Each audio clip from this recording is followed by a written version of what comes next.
Sih ya, praskripsi itu nanti saya perkenalkan RPS-nya. Bentar ya, RPS-nya mana nih? Ini apa nih? Oh, simulasi sistem. Sebentar saya buka dulu. RPS praskripsi. Eh, maaf, boleh tahu di Anda, di sistem Anda ya, kebuka nggak materi yang saya kirim? Kebuka Pak? Ada 2 ya? Kebuka Pak, bisa ditonton. Ya Ada ada 2. 2 dan ada tugas kan ya? Ada tugas. Ada 2 materi. Oke, soalnya ada kasus yang lain nggak kebuka. Kalau nggak kebuka nanti saya minta bantuan Pustatin. Berarti kebuka ya. Nah, mana tadi? LPS, bukan. Mana ya? Bukan ya. Bentar. Oh ini. LPS simulasi. Oh ini sih. Bentar ya. LPS transkripsi.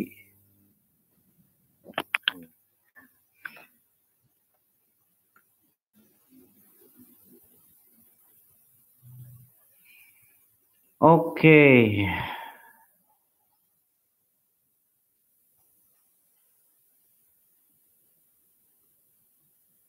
Sudah terlihat ya? Jadi hari ini pengenalan RPS dengan kontrak belajar. Nah, mata kuliahnya praskripsi, tapi praskripsi ini bukan kuliah biasa ya. Jadi kuliah ini, sebentar ini saya harus bolak-balik. Sebentar. Saya harus bolak-balik admit orang nih. Sebentar. Tuh kan masih ada yang harus diadmit. Kalau gitu saya harus begini ya. Ini skripsi. Berarti saya harus window aja ya. Transkripsi, pra. Mana ya? Sekarang.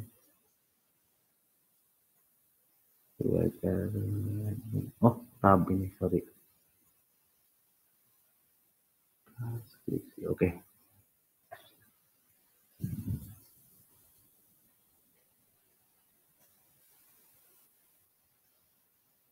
Oke, jadi kuliah praskripsi ini bukan kuliah biasa, artinya dia spesial ya. Karena dia itu menentukan skripsi Anda di semester depan. Nah, itu. Jadi sudah 2 semester ini ya, kita melakukan sistem baru untuk atau sistem pembelajaran baru atau aturan baru dalam mata kuliah ini. Aturannya itu adalah bahwa praskripsi ini menjadi jadi bukan simulasi kayak apa, simulasi bikin penelitian gitu, kayak apa, kayak di metodologi penelitian, bukan. Jadi yang Anda lakukan di sini menentukan skripsi Anda nanti gitu ya. Jadi dalam skripsi ini dalam 1 semester ke depan, Anda betul-betul mempersiapkan proposal skripsi yang betul-betul akan digunakan di semester depan untuk penelitian di semester depan. Ya, untuk skripsi di semester depan. Nah, itu yang pertama, ya. Dan yang kedua adalah UAS-nya, ya. Sebentar. Nilainya, ya. Saya kasih tahu aja nih nilainya. Nilainya itu kalau dari saya, ya, antara 0 dan 100, hanya 0 dan 100. Ya. Kenapa? Karena UAS-nya itu kalau dari saya, kalau hasil akhir bisa A, B gitu ya, tergantung kan ada nilai 15% absensi kan gitu ya, di sistem itu ada 15% absensi. Nah, kalau di saya 0 atau 100. Kenapa? Karena luaran dari apa atau UAS-nya itu adalah Anda mengumpulkan satu proposal skripsi. Proposal skripsi itu dari bab 1 sampai bab 3. Yang kedua, Anda sudah mendaftarkan diri untuk seminar proposal. Jadi Anda dalam UAS itu melampirkan screenshot pendaftaran seminar proposal, ya. Jadi sekali lagi di kuliah ini ya, UAS-nya Anda mengumpulkan proposal skripsi yang terdiri dari ya lengkap ya, dari cover, abstrak, daftar isi, bab 1, bab 2, bab 3. Itu yang pertama. Yang kedua adalah Anda melampirkan bukti pendaftaran seminar proposal. Ya. Tanpa itu langsung nol dari saya. Atau nggak lulus lah ya, pastilah. Kalau UAS-nya nol pasti nggak lulus. Gitu ya, nggak lulus. Nah, itu ya yang pertama. Yang kedua adalah jadi dalam praskripsi ini akan ada 2 sesi gitu ya. Sesi pertama sampai UTS itu dipandu oleh saya, Anda membuat sampai proposal skripsi ya. Lalu UTS itu Anda hanya mengumpulkan proposal skripsi dari bab 1 sampai bab 3. Setelah itu ada dewan skripsi ya, yang terdiri dari saya, nanti ada beberapa dosen juga kaprodi yang memeriksa proposal skripsi Anda. Bisa ditolak, bisa diterima ya.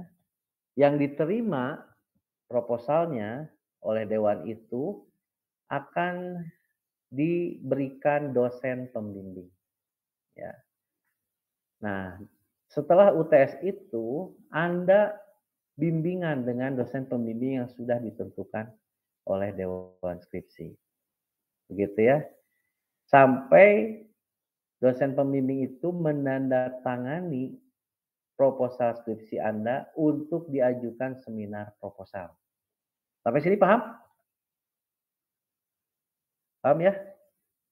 Jadi dari UTS PUAS itu Anda bimbingan dengan pembimbing Anda ya, yang sudah ditentukan oleh dewan skripsi ya. Itu. Jadi setelah UTS sampai UAS itu Anda kejar mereka terus bimbingan sampai diizinkan untuk seminar proposal ya, bimbingan, direvisi gitu ya. Sampai diizinkan untuk ikut seminar proposal. Jadi ingat ya, di semester ini tuh bukan Anda wajib ikut seminar proposal, tapi wajib kalau ingin lulus ya, mendaftarkan diri untuk seminar proposal. Ya, untuk mendaftarkan diri seminar proposal, Anda harus mendapatkan tanda tangan pembimbing. Ya, saya tarik mundur lagi ya. Untuk mendapatkan pembimbing, draft proposal Anda di UTS harus sudah diterima oleh dewan skripsinya. Ya, harus diterima dan Anda mendapatkan di situ pembimbing. Gitu ya. Seperti itu ya ceritanya. Ya. Oke. Nah, mengenai nanti perkuliahan, ya ini yang pertemuan pertama ya. Saya sudah ungkapkan penyampaian output mata kuliah, kontraknya kira-kira tadi sudah saya sampaikan, ya. Kontraknya seperti itu, nilai dari saya cuma 0 dan 100 gitu ya. Lihat dari UAS-nya aja. Tapi saya akan terus bimbing Anda supaya mendapatkan proposal yang baik dan pembimbing juga akan membimbing Anda nanti setelah UTS, ya. Kemudian, nah ini sekarang pedoman skripsi itu saya bagikan di sistem. Silakan Anda buka ya. Nah, sekarang kita akan bahas RPS ini ya. RPS ya. Ini kuliah pertama kita ini. Kemudian yang kedua ini ya. Yang kedua ini sebentar saya admit dulu. Mana tadi yang admit? Udah ya? Oh ini. Yang kedua adalah Anda ketika melakukan penelitian ya, Anda harus tahu domainnya penelitian Anda itu di mana. Sebab ya kalau Anda lihat skripsi tahun-tahun sebelumnya gitu ya, Anda juga mungkin jadi bingung gitu ya. Apakah ini skripsi teknik industri, ataukah skripsi orang manajemen, atau skripsi orang ekonomi gitu ya. Nah, skripsi orang teknik industri harus berdomain pada bangunan keilmuan teknik industri atau body of knowledge teknik industri. Oleh karena itu, Anda harus tahu pengertian teknik industri berdasarkan ini, IIC ya. International Industrial and System Engineering. Di sini ada 14 domain yang menjadi landasan penelitian, landasan keilmuan dan menjadi landasan penelitian Anda. Cakupannya apa saja sih teknik industri itu? Begitu ya.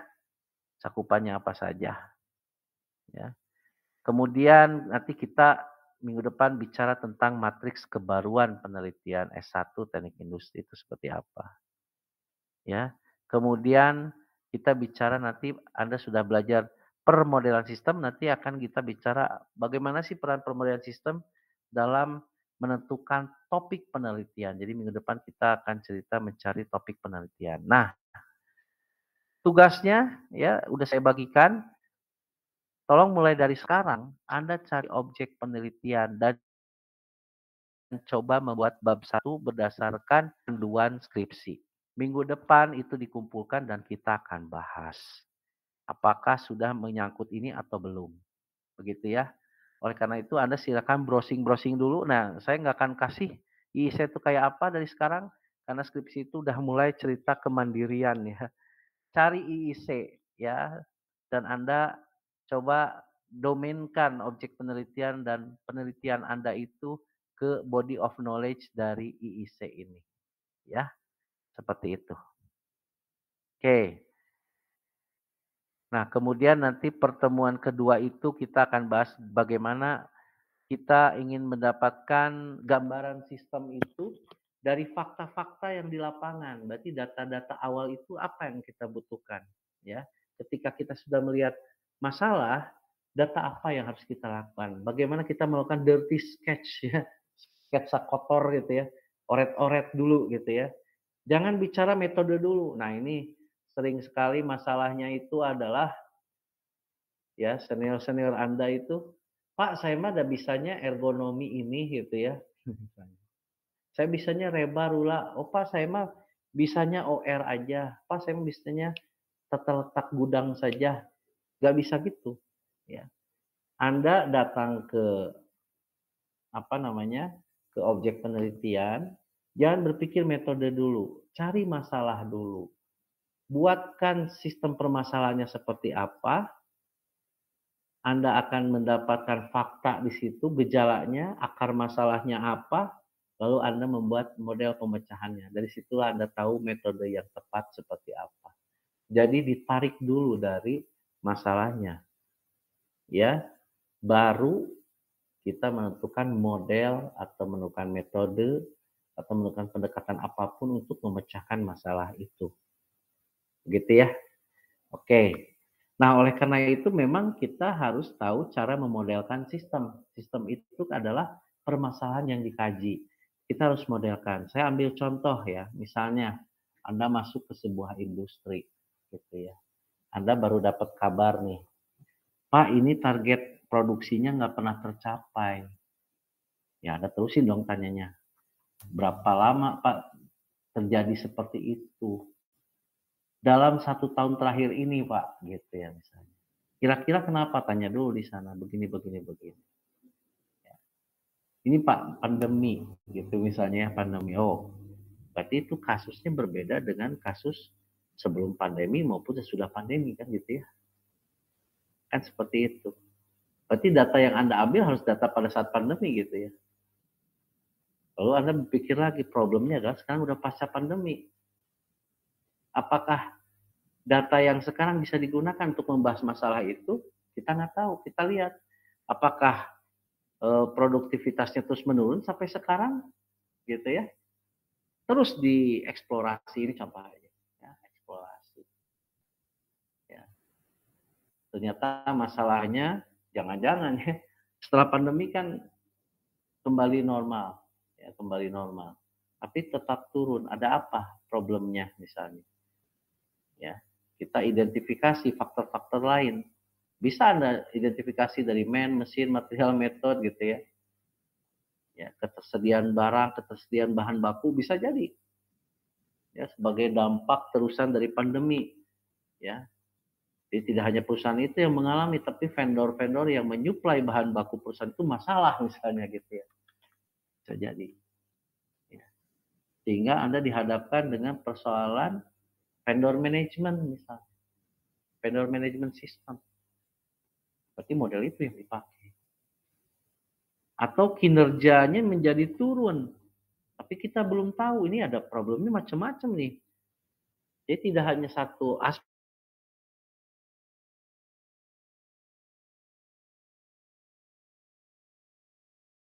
Tidak hanya masalah banyak. Oh, berarti apa dong? Apa kita harus melihat waste secara keseluruhan? Mungkin Anda harus menggunakan 7 waste bisa jadi. Gitu ya. Nah itu. Jadi awal-awal itu kita harus mengeksplorasi banyak hal. Sampai kita ketemu mana yang paling signifikan. Ya, di antara aspek-aspek itu yang betul-betul memberikan kontribusi yang sangat besar atau yang kritikal terhadap permasalahan yang ada. Ya. Nah, baru nanti ini pertemuan 34 mungkin saya akan hadirkan beberapa dosen. Nah, ini karena kita ingin tahu nih populasi Anda mengambil bidang apa gitu ya. Jadi tolong dikumpulkan minggu depan supaya mungkin saya bisa menghadirkan dosen dari kelompok keahlian tertentu yang membahas tentang topik penelitian gitu ya. Mungkin juga dari saya gitu ya. Kemudian pertemuan ini 34 ya, berarti ada dua pertemuan kita menghadirkan dosen. Nah, pertemuan yang kelima itu sudah fix Anda menentukan objek penelitian, kemudian bisa menyusun kebutuhan data untuk diobservasi. Ya, ini terus kita dampingi ya, bagaimana Anda mendapatkan judul penelitian. Kemudian pertemuan berikutnya Anda bisa menyusun metodologi penelitian, kemudian bisa menyusun bab 1 sampai bab 3. Ini sorry ya. Ini sebetulnya ujian tengah semester ini harus sudah draft sampai bab 3 gitu ya, sampai draft sampai bab 3. Nah, baru kita bicara plagiarisme ini kan dibahas, didampingin ya. Di bab 1 sampai bab 3 di sini nanti itu diajukan lalu kita akan memplotting dosen pembimbing bagi yang proposalnya kita terima. Yang ditolak direvisi dulu, balikin lagi ke kita baru kita plotting pembimbingnya. Ya. Kemudian kita bahas satu persatu ya tentang landasan teori, metodologinya kita dampingi lagi sambil Anda didampingi oleh dosen pembimbing nanti. Ya, dosen pembimbing juga membimbing di kuliah ini juga Anda dibimbing gitu ya. Sampai pada akhirnya Anda bisa membuat bab 3 dan bisa mendaftarkan diri untuk seminar proposal. Sehingga di UAS ini Anda harus Anda harus bisa saja Anda cepat ya diterima langsung Anda seminar proposal bisa, tapi minimal Anda bisa melampirkan bukti pendaftaran seminar proposal gitu ya. Bukti pendaftaran seminar proposal. Nah, kira-kira seperti itulah ya tentang apa namanya? Tentang tadi apa? Tentang RPS kita ya dan tentang aturan main di perkuliahan ini ya. Seperti itu. Nah, tolong diperbanyak diskusi daripada saya bicara ceramah, ya. Mending kita perbanyak diskusi. Jadi kalau ditentukan di sini tentang bab 2, mending Anda tanyain bab 2 yang sudah Anda susun gitu. Ini bicara tentang bab 3, mending Anda tanyain bab 3 yang sudah Anda susun. Kalau nggak ada yang nanya, saya nunjuk nanya, balik nanya gitu ya. Balik nanya, akan saya ambil salah satu tugas, kita bahas gitu ya. Orangnya ditanyain juga. Nggak usah takut, mending ditanyain sekarang kan. Karena nilainya cuma 0 dan 100 kan. Pertanyaan-pertanyaan ini yang Anda nggak bisa jawab oleh saya itu nggak akan mengurangi nilai. Karena nilai itu hanya dinilai dari apakah Anda sudah mendaftar sempro dan mengumpulkan bab 1 sampai bab 3 atau belum. Itu aja. Ya gitu ya.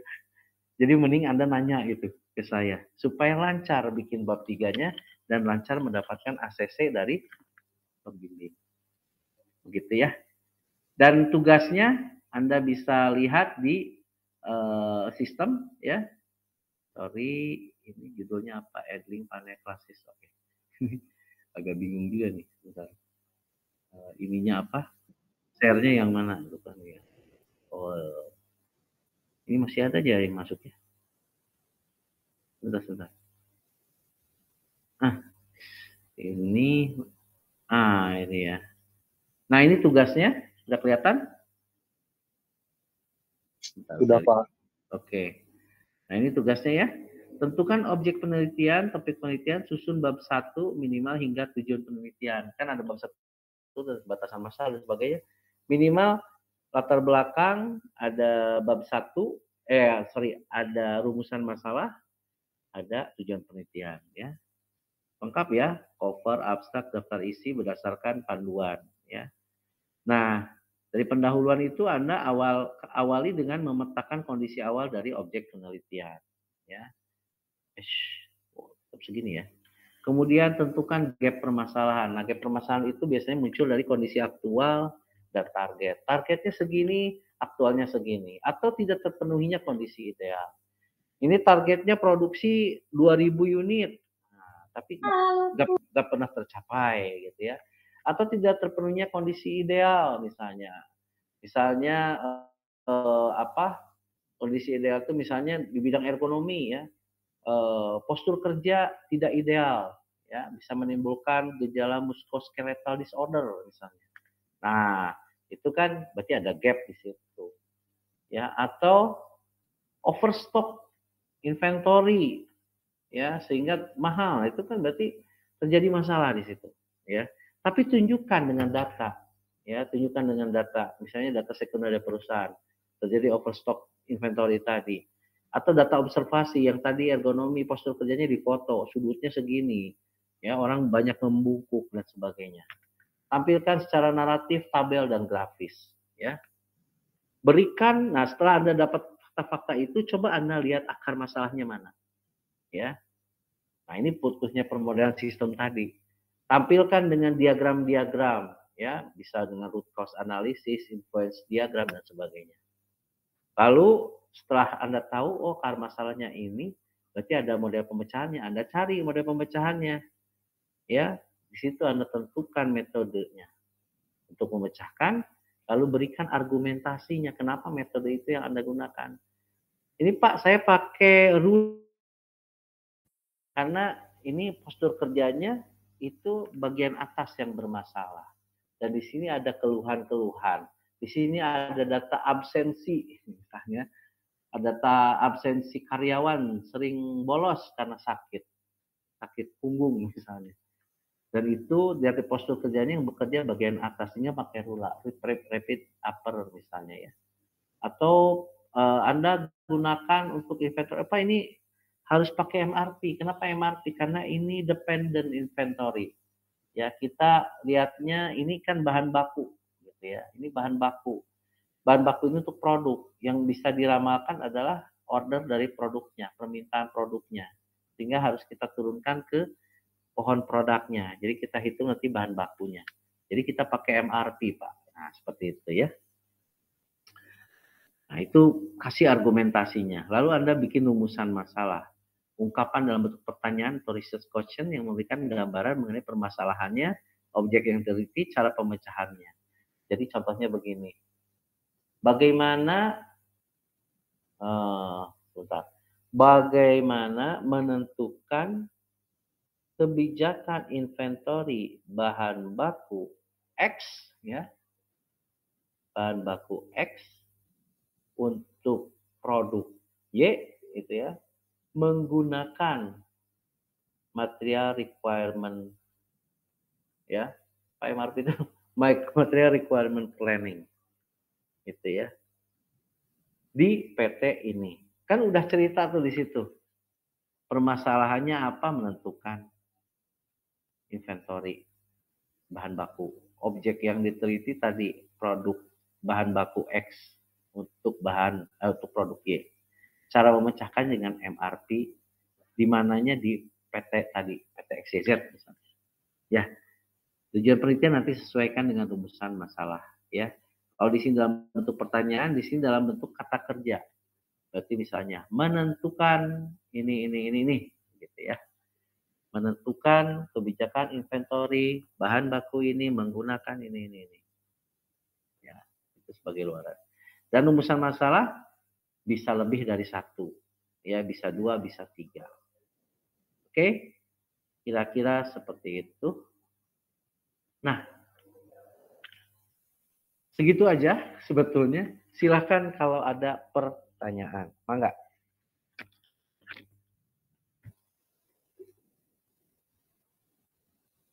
Silakan kalau ada pertanyaan Bapak Ibu. Ini kelas karyawan kayaknya banyak yang seumuran sama saya. Jadi saya panggil Bapak Ibu aja ya.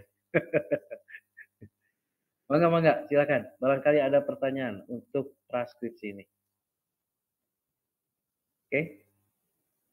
Ada? Silakan, apa namanya ini, ada siapa nih? Ada yang chat ya? Oh enggak. Ada yang belum di ACC. Udah tapi ya. Pak Guntur sudah, Pak Guntur? Sudah masuk belum? Udah. Okay. Sudah, Pak. Pak Guntur, ada pertanyaan nggak Pak Guntur? Belum ada, Pak. Belum ada. Oke. Bapak izin bertanya. Mangga. Okay. Bu Melina, ya. Mangga. Oh, mau Mei dulu apa Tia dulu? Silakan bebas, yang mana aja. Oke, aku izin dulu ya Pak. Sebenarnya mohon maaf aku nggak bisa on cam karena gangguan sinyalnya agak jelek Pak. Takutnya malah keputus. Aku mau izin tanya Pak. Yes. Ini kan ada beberapa modul yang bisa dibahas di teknik industri. Kalau misalnya kita punya beberapa referensi bidang, nah itu bisa dikonsultasikan dulu dengan Bapak nggak sebelum tugasnya diupload di Edlink? Boleh. Itu tuh di Edlink itu kan ada chat ya? Iya Pak. Nah itu aja di situ. Berarti saya akan pantau ya. Ada pertanyaan-pertanyaan silahkan. Atau mau apa kita. Tapi biasanya saya agak penuh ya. Ngajar gitu ya, takutnya nggak. Mending chat aja. Di chat di situ. Daripada di WA mending di situ. Jadi kepantau. Kalau ke WA kan nggak fokus di satu masalah ya. Yang lain-lain. Kalau di WA mungkin masalahnya di luar topik pertemuan. Boleh. Nah, kalau di sini topik yang Anda ini bisa di situ di chat itu. Emang gimana, ada modul-modul apa yang Anda ingin bahas? Iya Pak, karena kan sebelumnya aku udah coba search juga ya, tema-temanya itu ada bisa ergonomi, perancangan produk, dan lain sebagainya. Nah, kebetulan aku kan kerja di bagian marketing nih Pak. Kalau nggak salah, manajemen ini kan masih masuk dalam modul teknik industri. Nah, aku ada kepikiran untuk pengembangan sistem kayak apa ya, organisasi dan usaha gitu Pak, karena kan masih seputar sistem. Tapi, nah itu masih ada beberapa hal yang perlu aku pertimbangkan sih Pak, kayak misalnya ada masa inkubasi efektivitas dari strateginya sendiri dan lain sebagainya. Jadi aku coba ada plan lain buat di ergonomi juga. Jadi mungkin nanti aku coba diskusiin sama Bapak mengenai hal yang udah aku coba research sama draft-nya mungkin ya Pak. Oke. Tadi yang saya bicarakan masalah domain, aduh ini nggak jelas ya sebenarnya. Saya cari ikan dulu. Ini yang jelas ininya. IIC itu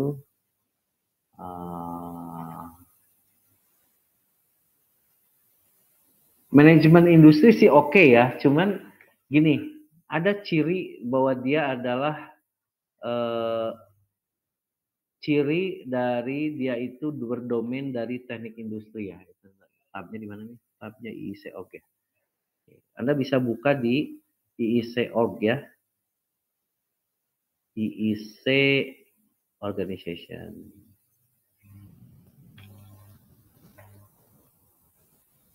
Nah, oke. Nah ini bidang-bidangnya ya di IIC itu yang domain yang bisa Anda gunakan untuk penelitian. Ya. Mungkin bukan manajemen ya, tapi engineering management. Hati-hati ya, engineering management. Jadi kita bicara rekayasa, ya pengelolaan rekayasa. Apa yang Anda mau rekayasa di sana? Kalau pengembangan organisasi, kan engineering itu arahnya pada rekayasa yang menghasilkan efisiensi misalnya. Berarti nanti penelitiannya harusnya pada ukuran efisiensi dari organisasi itu. Ya, organisasi itu goals-nya apa? Gitu ya. Kan suka ada tuh. Ya, goals-nya apa? Apa performance objektifnya apa? Ya, sasaran kinerja organisasi itu apa? Bisa dihitung dengan apa? Kadang-kadang organisasi yang profit itu profit organization kan dihitungnya dengan uang, ya kan? Seperti itu. Boleh Anda pakai balance scorecard seperti orang manajemen, tapi rekayasanya seperti apa? Harus ada, ya. Merekayasa supaya kinerja targetnya tercapai. Nah, ciri daripada teknik industri adalah dia dalam melakukan rekayasa itu, engineering itu dia melibatkan yang disebut dengan sistem besar. Sistem besar itu kan mesin, material, method, money, information, bahkan energi gitu ya, itu sistem besar. Artinya, kalau kita bicara hanya salah satu aspek, itu bidang lain. Misalnya, aja, berarti kan sumber daya manusia, benar nggak? Itu manajemen sumber daya manusia. Teknologi aja, nah itu bisa orang informatika aja, bisa orang mesin aja, orang elektro aja. Gitu ya. Berarti kita harus bicara sistem besar. Sistem besar itu minimal ada interaksi di antara, minimal ada 2 aspek sistem di situ yang berinteraksi. Gitu ya. Misalnya kinerja perusahaan gitu ya tadi, pengembangan organisasi, interaksinya misalnya antara man and teknologi di sana. Peran teknologinya gimana? Gitu ya. Cari untuk mengukur interaksi antara manusia dan teknologi di sana. Begitu, Butia. Ya. Jadi cirinya itu sistem besar dan ini adalah domainnya. Ya, domainnya. Kenapa bicara seperti itu? Karena teknik industri itu kan ada ada pengertian kan? Ada pengertiannya itu adalah nah ini. Dia itu memperhatikan desain, improvement dan instalasi dari integrated system of people, material, information, equipment, and energy. Nah itu domainnya tuh di sini harus ada sistem terintegrasinya, ya. Dan dia menggunakan pengetahuan matematika, fisika, ilmu pengetahuan alam bersama-sama dengan prinsip dan metode dari desain dan analisis engineering untuk menspesifikasi, memperkirakan, mengevaluasi hasil untuk memperoleh solusi terhadap sistem, ya, solusi untuk sistem. Begitu. Gimana pertanyaan jawaban saya? Apa mau puaskan? Aman, Pak. Sudah cukup, Pak. Nanti aku coba sesuaikan juga sama hal yang udah aku cari. Saya ambil contoh lah. Ini kalau ergonomi jelas itu kan teknik industri karena dia interaksi antara manusia dan lingkungan kerja, manusia dengan. Tapi tadi Anda bicara marketing misalnya ya. Iya. Marketing, iya. Nah, marketing kalau kita hanya bicara marketingnya aja itu manajemen ya, mengelola marketing gitu.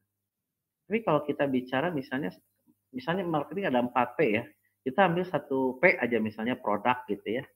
Produk, ada analisis pengembangan produk berdasarkan hasil marketing gitu ya. Misalnya Anda analisis dari hasil marketing, Anda bikin tuh karakteristik produk yang diinginkan pasar dan bagaimana mendesain atau mengembangkan produknya. Itu sudah interaksi sebetulnya antara man and material gitu ya. Itu udah ada interaksi. Makanya jangan langsung 4P, itu bicara 4P itu udah pengelolaan manajemen sebetulnya. Ya. Tapi kita ngambil satu aspek tapi ada integrasi sistem besarnya, itu yang penting sih sebenarnya. Misalnya Anda menggunakanlah QFD ya, Quality Function Deployment gitu. Itu bisa. Ya, bisa seperti itu. Oke. Jadi kalau misalnya analisa pakai SWOT misalnya Pak, itu kan bisa analisa beberapa aspek. Itu masih bisa masuk ya Pak? SWOT itu untuk analisis doang. Tapi rekayasanya tuh nggak ada. Iya. Kan keluarnya strategi kalau SWOT itu. Iya. Strategi. Tapi interaksi sistemnya tuh nggak nyampe gitu. Interaksi sistemnya nggak nyampe. Oke. Interaksi yang bagus. Iya, merekayasa sistemnya tuh nggak ada gitu jadinya.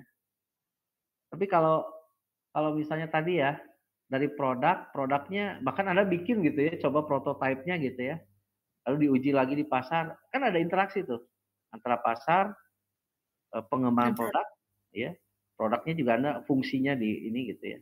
Nah itu. Apalagi lebih jauh lagi misalnya sampai ke production engineering-nya.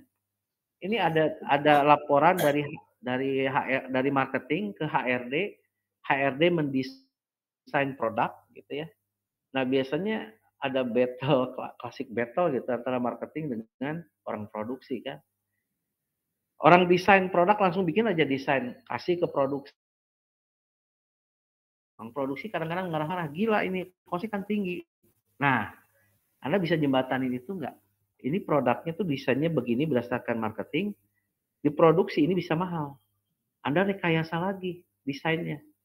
Misalnya kursi gitu ya, ini contoh aja nih kursi nih. Anda boleh terapkan kalau perempuan mungkin di baju gitu ya, nggak tahu ya. Kursi nih, kursi di sini ada di perusahaan mebel atau apapun lah ya, mungkin bisa kasih. Ada kursi nih, hasil HRD bikinlah desain gitu ya, orang desain produknya bikin desain. Ternyata orang produksi marah-marah, gila ini mahal banget, karena perakitannya jadi banyak. Nah, orang teknik industri mulai itu ukur gitu ya. Benar nggak? Pertama konfirmasi dulu, apa betul nggak biaya produksinya bisa mahal menurut versi orang production itu. Tunjukkan perhitungannya. Yang kedua, Anda merekayasa dari desain itu. Ya, misalnya asalnya disambung kan itu bikin line assembly-nya nambah gitu ya. Asalnya disambung jadi ditekuk gitu. Nah, itu kan jadi pendek kan line assembly-nya. Begitu datang produk ditekuk dulu baru di assembly dengan komponen yang lain. Jadi prosesnya jadi tambah ramping gitu. Nah, contoh itu merekayasa produksi itu bagus. Dihitung sama kita cost-nya, cycle time-nya dan sebagainya. Jadi lebih efisien. Itu dari marketing jadi ke produksi. Dari marketing ke product engineering ke production engineering. Nah, itu seperti itu kira-kira teknik industri itu. Begitu. Oke, baik Pak. Terima kasih jawabannya. Mungkin lebih lanjut nanti aku coba hubungi Bapak lewat WhatsApp. Oke. Baik, terima kasih Pak. Enggak, silakan Bu Melania tadi ya. Melina, Pak. Melina, sorry. Ya. Mangga, Bu Melina. Ya. Pak, sebenarnya aku tuh bukan mau nanya sih, tapi lebih ke kayak curhat atau konsul apa ya namanya. Monggo. Jadi gini Pak, jadi sebelum transkripsi ini, aku kan kerja di perusahaan di bidang jasa ya Pak, jasa internet atau wifi kan. Nah terus aku tuh kebetulan di bidang back office Pak. Tiap minggu itu tuh aku ketemu sama bagian marketing kan. Terus suka cerita-cerita juga kayak, iya ini kenapa ya pelanggan teh banyak yang mau mutusin internet gitu loh. Jadi aku tuh kayak kepikiran, aku tuh pengen catat gitu loh Pak, kayak oh kebetulan bisa dijadiin skripsi nih, aku mau mencari tahu dan pengen memecahkan masalahnya gitu loh Pak.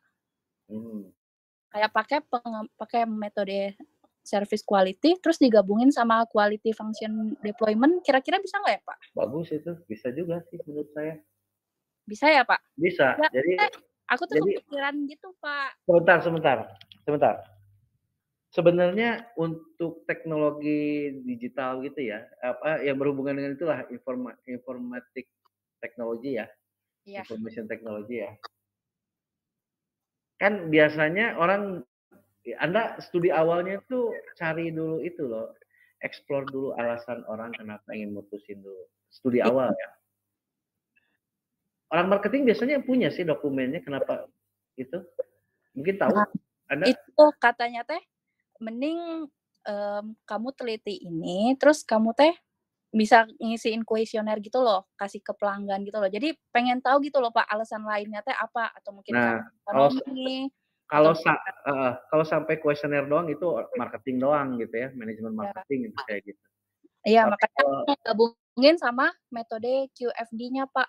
Nah, bagusnya memang Anda itu tarik sampai ke rekayasa servisnya ya, rekayasa pelayanannya atau rekayasa produknya, atau layanan produknya gitu ya, layanan produknya atau layanan perusahaannya gitu. Ya bisa dengan QFD boleh, atau misalnya dengan, kalau dari teknologinya sendiri kan ada yang namanya web qual misalnya. Ya. Web qual itu sebetulnya untuk mengukur web bukan untuk yang service provider kayak gini ya, WiFi begini. Ya mungkin serve qual lebih tepat ya. Tapi gini, menghubungkan serve qual ke quality function deployment lumayan agak repot ya. Soalnya serve qual itu kan punya dimensinya, begitulah ya. Dimensinya itu, sedangkan ini produknya itu lebih pada teknis ya. Iya, Lebih pada teknis. Nah, menghubungkan itu yang mungkin agak sulit nantinya. Gitu. Paling aku cari beberapa referensi yang bisa digabungin ya Pak, yang sama bisa berhubungan sama sama ini jasanya. Betul. Berarti bisa ya Pak kalau misalnya aku mau bisa aja. Ini kan bisa juga Anda membandingkan beberapa provider gitu. Iya, nah itu Pak, aku kan juga pengen tahu gitu loh Pak, alasan orang itu mau mutusin. Kalau membandingkan beberapa provider, ini Anda memposisikan perspektif penelitiannya di pelanggan jadinya. Jadi gini, Anda bisa pakai analisis keputusan, ya AHP misalnya, ya, analytical hierarchy process. Tapi kriterianya itu Anda harus explore dari teori dan dari observasi digabung. Karena AHP itu butuh struktur keputusan. Struktur keputusan diantaranya ada kriteria, subkriteria. Nah ini yang berasal dari teori dan dari hasil observasi. Begitu. Tapi justru itu kualitas penelitiannya di situ. Oke. Boleh nanti kita lebih jauh lagi kita bicarakan itu. Paling nanti aku hubungin Bapak ya kalau misalnya aku boleh kesulitan atau kebimbangan. Itu masuknya operation engineering sebetulnya. Operation engineering. Kayaknya ya bisa jadi perancangan pelayanan gitu ya, perancangan operasi pelayanan atau apapun lah yang direkayasa itu bentuk layanannya gimana, tapi berdasarkan preferensi pelanggan gitu, berdasarkan preferensi pelanggan. Jadi kan HP itu bisa ngeluarin prioritas pilihannya, bisa ngeluarin kriteria mana yang menurut mereka lebih penting dan sebagainya. Gitu. Ya, makasih ya Bapak. Oke. Silakan, barangkali masih ada, kita masih ada waktu ini. Sayang juga kalau nggak digunakan. Oh ini ada Pak Nando ya, Pak Nando Hermawan. Pak mohon maaf saya tidak bisa on mic. Sekarang saya sedang mengikuti program Wirausaha Merdeka. Oke. Nah, biasanya kalau kita bicara wirausaha ya, Bapak boleh balas di chat ya. Ini bentuk wirausahanya apa Pak? Atau produknya apalah gitu ya, gampangnya. Pak Nando.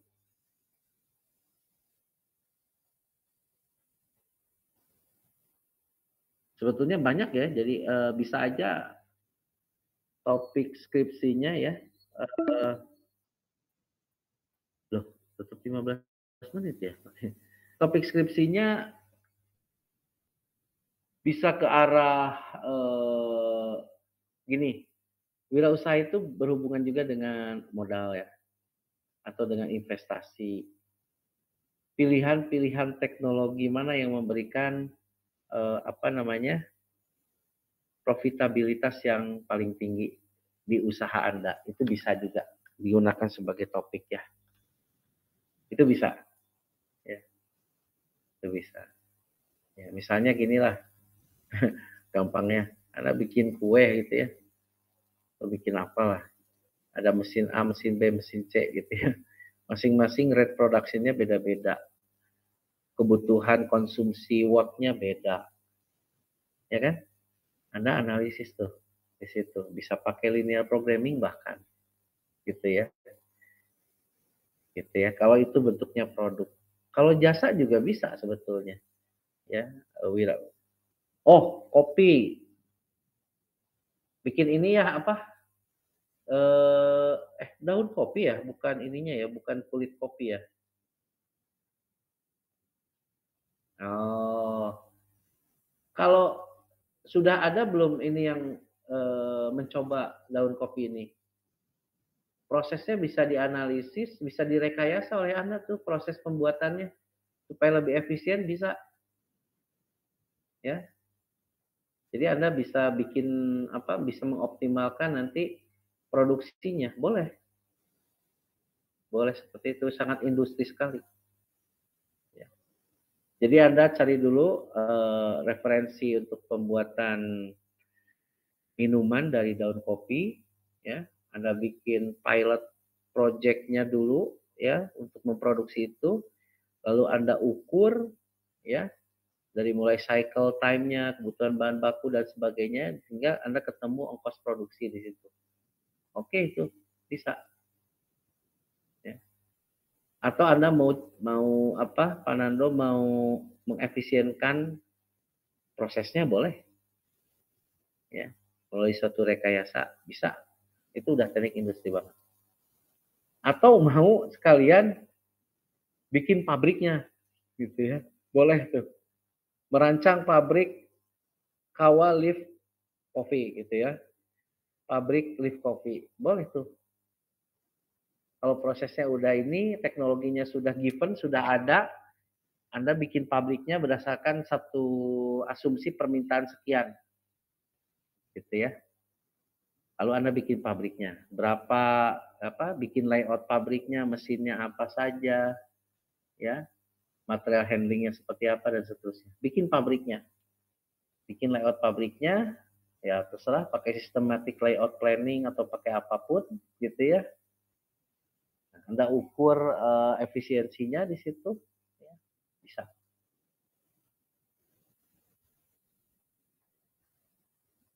Begitu, Pak Nando, gimana?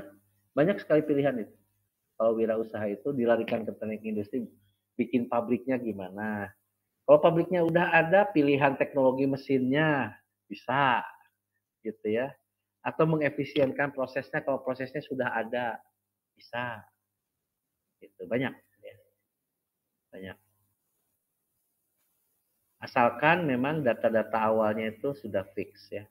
Misalnya tadi kalau bikin pabrik, permintaannya itu sudah bisa ya walaupun belum ada permintaan tapi sudah bisa diperkirakan dengan metode yang valid gitu ya. Karena kan bikin layout pabrik itu kan harus berdasarkan data permintaan juga, ya kan? Sehingga kita ketemu nanti kita bikin pabrik dengan kapasiti berapa begitu ya. Oke, silakan barangkali ada yang lain. Atau analisis kelayakan pabrik, nah itu bisa juga nih AKP ya. Silakan Pak Ezekiel, ada pertanyaan? Gini Pak, saya tuh ada kepikiran kalau buat usulan daur ulang sampah organik dari apa tuh namanya maggot gitu Pak, bisa nggak Pak? Dari apa? Maggot. Oh maggot. Oke, iya. Maggot itu kan sebetulnya prosesnya udah ada ya, ya nggak? Iya. Udah ada yang memproduksi. Nah, mendingan ya, kalau yang memproduksi maggot itu, merancang produksi maggot itu memang udah ada orang biotek atau orang pertanian atau orang ya itulah hubungan dengan agro gitu ya, atau dengan peternakan gitu ya. Nah, tugas orang teknik industri kan lebih pada merekayasa prosesnya gitu. Ya, jadi Anda benchmark dulu ke tempat yang bikin maggot, lalu Anda bisa merekayasa prosesnya sehingga lebih efisien. Identifikasi dulu masalahnya di sana gimana. Kalau misalnya Pak ya, misalnya gini, mohon maaf nih, saya potong dulu. Misalnya gini, untuk membibitkan maggot ini, Anda cari beberapa referensi, ada yang pakai media A, media B, media C gitu ya, atau yang sampahnya dengan kondisinya ini. Nah itu kan jadi bisa dibandingkan mana yang memberikan produksi larva maggot yang paling banyak. Misalnya begitu. Lalu Anda bikin perancangan produksinya dari situ. Begitu. Oh iya Pak, baik. Pak, kalau misalnya untuk perancangan pengumpulan sampah di komplek gitu Pak. Jadi kan di komplek perumahan saya tuh mau pakai maggot buat organik gitu Pak. Gimana? Bisa aja. Misalnya prosesnya, nah ini Anda mau diasumsikan mana yang fixnya. Bisa prosesnya difikskan dulu. Ini yang Anda pilih. Proses ini yang Anda pilih. Lalu permasalahannya adalah bagaimana kontinuitas bahan bakunya. Benar nggak? Nah, berarti Anda membuat sebuah merekayasa sistem rantai pasok gitu loh. Gitu. Bikin rantai pasok, dihitung value chain-nya seperti apa. Kan kayak gitu. Rantai nilainya dan seterusnya. Itu ilmu rantai pasok yang dipakai. Ya. Bisa menggunakan strategi rantai pasok, misalnya decoupling point, bisa. Anda mau bikin postponement produksinya di titik mana, nah itu bisa gitu. Kan Anda dipasarkan nanti ke tukang burung ya, peternakan ikan gitu ya, kan seperti itu ya, si larvanya itu. Nah, Anda mau menempatkan produksinya itu di mana, itu bisa. Ya. Cara mengumpulkannya gimana dan seterusnya. Begitu ya. Oke, Pak Lutfi, silakan.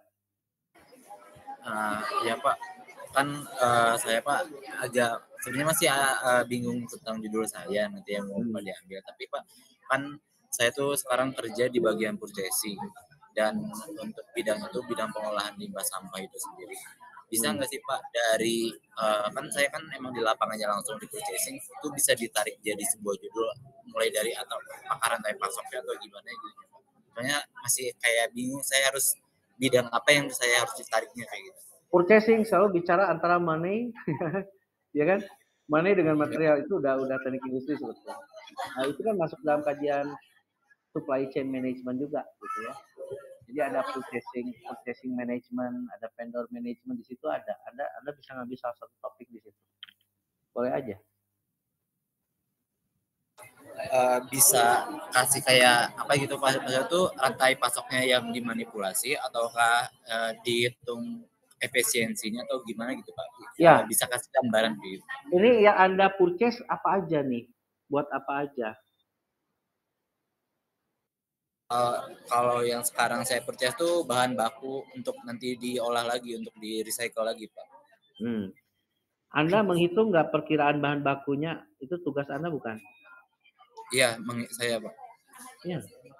Anda udah bicara itu inventory kan sebetulnya, kebijakan inventory yang paling tepat itu gimana? Di situ. Iya. Iya Pak. Udah jelas itu malah. Kalau berhubungan dengan rantai pasok itu pasti inventory main, logistik main, warehousing main gitu ya. Itu udah pasti, udah jelas banyak topik di situ. Oke Pak, makasih banyak Pak. Oke. Ya, Pak Ezekiel ya, mungkin penjelasannya belum puas, mungkin kita lanjutkan di minggu depan nggak apa-apa. Ya, baik Pak, terima kasih. Kita bawa case aja nanti ya. Ikutin magang bidang perusahaan jasa bidang otomotif. Bisa. Ya, ketersediaan barang. Estimasi ketersediaan barang ya. Sorry, ini jasa bidang otomotif. Oh, ini ya kayak apa? Ya. Untuk spare part dan sebagainya ya. Bisa multi item inventory ya, bisa seperti itu. Ya ini juga sama. Ya. Berhubungan dengan inventory ya. Bisa itu. Ya Pak Guntur ya. Mengenai ini bengkel ya, kayak bengkel lah gitu ya, kayak bengkel. terus ada spare part misalnya gitu ya. Karena rumit juga, spare part itu kan beda-beda ya, ada yang fast moving, ada slow moving, ada non moving gitu ya. Plus slow and medium moving gitu. Nah, bisa aja Anda mengklasterkan dulu gitu ya, kelompok-kelompok barang itu. Ya. Baru Anda bikin kebijakan inventory-nya di sana. Begitu, Pak Guntur? Barangkali bisa banget ya. Jadi kalau estimasi atau forecast ya, emang di forecast dulu. Tapi ya kan setelah forecast Anda harus menentukan kebijakan inventory-nya. Mau pakai apa? Multi item inventory atau pakai model diskon? Karena kalau pesan banyak itu bisa dapat diskon. Ada kan inventory itu model diskon. Diskon model, multi item. Kalau bengkel spare part-nya banyak, biasanya multi item gitu ya. Apakah dia juga harus model stokastik ya, model P dan Q misalnya, begitu. Ya banyak Pak Guntur ya. Tapi hati-hati inventory harus Anda identifikasi benar sistemnya. Apakah dia deterministik, apakah dia stokastik, apakah dia single item, multi item, apakah dependent, apakah independent tuh. Ada 6 yang harus identifikasi, yang mana dia? Gitu ya. Apakah dia deterministik multi item, apakah stokastik single item, nah itu pasangan-pasangan seperti itu. Lalu Anda cari, biasanya sudah ada penelitian-penelitian sebelumnya yang sudah memodelkan, karena kalau ngembangin model sendiri lumayan ya, ngembangin model matematik sendiri. Cari penelitian lain yang yang sudah mengembangkan model yang sesuai dengan sistem inventory yang Bapak Ibu hadapi di sini, gitu ya. Tapi pada dasarnya semua harus lihat sistem dulu sih, ya. Harus lihat sistem dulu. Oke, barangkali saya cukupkan sekian karena ternyata mau tutup ini ternyata, ya.